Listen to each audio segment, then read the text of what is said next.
Police के वज्र वाहन में बैठा अतीक अहमद का सबसे बड़ा बेटा उमर अहमद और पीछे पीछे तमाम गाड़ियों का काफिला जो लखनऊ जेल से प्रयागराज तक पुलिस की अभिरक्षा वाली गाड़ियां और पुलिस के वज्र वाहन को फॉलो करता रहा। दरअसल 8 अगस्त 2026 को प्रयागराज के कसारी मसारी कब्रिस्तान में अतीक अहमद के सबसे छोटे बेटे आबान को सुपुर्दे खाक किया जाना था। जेल में बंद दोनों भाइयों को पैरोल मिली, जिसके बाद लखनऊ से बड़े बेटे उमर अहमद और झांसी जेल में बंद अली अहमद को पुलिस अभिरक्षा में प्रयागराज लाया गया। अब लखनऊ पुलिस लखनऊ जेल से उमर अहमद, अतीक अहमद के बड़े बेटे उमर अहमद को प्रयागराज लेकर आ रही थी, लेकिन प्रयागराज में एंट्री लेते ही उमर अहमद के समर्थकों ने बड़ा कांड कर दिया। पुलिस के वज्र वाहन में अतीक अहमद का सबसे बड़ा बेटा उमर अहमद मौजूद था। आगे पुलिस अभिरक्षा की गाड़ी और पीछे भी पुलिस की गाड़ी, लेकिन सरकारी गाड़ियों के पीछे था लंबा चौड़ा काफिला।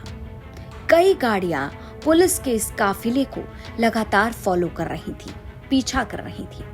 इसी बीच आरोप है कि काफिले का पीछा करने वाली इन गाड़ियों के चालकों ने टोल प्लाजा पर कर्मचारियों पर जान से मारने की नीयत से गाड़ी चढ़ाने का प्रयास किया। इसके साथ ही टोल प्लाजा के बूम बैरियर को नुकसान पहुंचाते हुए बिना टोल टैक्स दिए गाड़ियां वहां से निकल गईं और वहां मौजूद कर्मचारियों के साथ गाली गलौज का भी आरोप लगाया गया है। अब प्रयागराज के नवाबगंज थाने में इस मामले को लेकर मुकदमा दर्ज किया गया है। पुलिस ने सीसीटीवी फुटेज के आधार पर लगभग 28 गाड़ियों के ड्राइवर्स और अज्ञात वाहन चालकों के खिलाफ मुकदमा दर्ज कर जांच शुरू कर दी।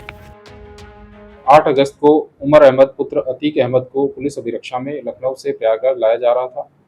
प्रयागराज में नवाबगंज टोल प्लाजा पर सरकारी वाहन के गुजरने के पश्चात कुछ 4 पहिया वाहनों द्वारा पीछे से गुजरते हुए टोल प्लाजा पर खतरनाक तरीके से वाहन चलाते हुए टोल पर काम करने वाले कर्मचारियों पर जान से मारने की नीयत से वाहन चढ़ाने का प्रयास किया गया तथा टोल प्लाजा के बूम बैरियर को नुकसान पहुंचाते हुए बिना टोल दिए हुए गाड़ी निकाल ली गई तथा वहां के कर्मचारियों के साथ गाली गलौज की गई। प्रकरण में प्राप्त तहरीर के आधार पर सीसीटीवी से चिन्हित 28 गाड़ियों के चालक के तथा अन्य अज्ञात गाड़ियों के विरुद्ध सुसंगत धाराओं में थाना नवाबगंज में अभियोग पंजीकृत किया गया है। सीसीटीवी के आधार पर गाड़ियों को चिन्हित किया जा रहा है तथा उनके चालक की जानकारी की जा रही है।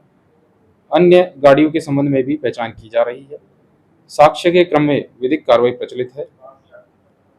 उक्त प्रकरण में आरोपियों को पहचान कर चिन्हित कराते हुए कठोर विधिक कार्रवाई सुनिश्चित की जाएगी।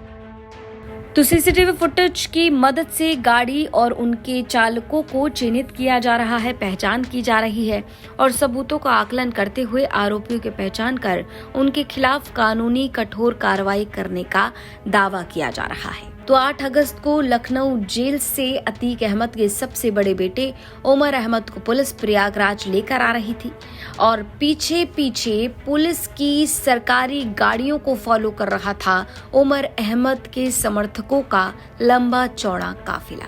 तो आरोप है कि ये गाड़ियां पुलिस की जीप का, पुलिस के वज्र वाहन का पीछा कर रही थी लखनऊ से लेकर प्रयागराज तक, और इसी बीच जैसे ही पुलिस का काफिला टोल से गुजरता है तो तमाम पीछा कर रही गाड़ियां भी इन सरकारी गाड़ियों के साथ टोल से 9-11 हो जाती हैं। ना तो टोल पर रुका जाता है और ना ही टोल टैक्स दिया जाता है। आरोप है कि जब टोल कर्मियों ने रोकने की कोशिश की तो कहीं न कहीं जान से मारने की नीयत से टोल कर्मियों पर गाड़ी चढ़ाने की भी कोशिश की गई और अब इस मामले में पुलिस एक्शन मोड में नजर आ रही है। लगभग 28 गाड़ियों के खिलाफ मुकदमा दर्ज किया गया, जिसमें कई अज्ञात गाड़ियां और चालक भी शामिल है। आपको बता दें कि 6 अगस्त को अतीक अहमद का सबसे छोटा बेटा आबान अहमद अपने बड़े भाई अली अहमद से मुलाकात करने के लिए प्रयागराज से झांसी जेल जा रहा था, लेकिन रास्ते में ही हादसे का शिकार हो गया। झांसी हाईवे पर एक भयानक हादसा हुआ। कार डिवाइडर से टकराई और 2 लोगों की मौत हो गई, जिसमें राजू खान और अतीक अहमद का छोटा बेटा आबान अहमद शामिल था। जेल में बंद दोनों भाई अली अहमद और उमर अहमद को सुपुर्द खाक में शामिल होने की इजाजत लेने के लिए इलाहाबाद हाई कोर्ट में पेरोल अर्जी डाली गई थी। 7 अगस्त को पेरोल अर्जी को मंजूरी दी गई कुछ शर्तों पर, जिसके बाद 8 अगस्त को पुलिस उमर अहमद को लखनऊ जेल से प्रयागराज लेकर आ रही थी और साथ ही अली अहमद को झांसी जेल से प्रयागराज लाया जा रहा था। और इसी दौरान का ये मामला बताया जा रहा है, जब प्रयागराज में ही उमर अहमद के समर्थकों ने पुलिस के काफिले का पीछा किया और टोल कर्मियों के साथ जान से मारने की नीयत से गाड़ी चढ़ाने का अब आरोप लग रहा है। प्रयागराज से पंकज श्रीवास्तव की रिपोर्ट, यूपी तक।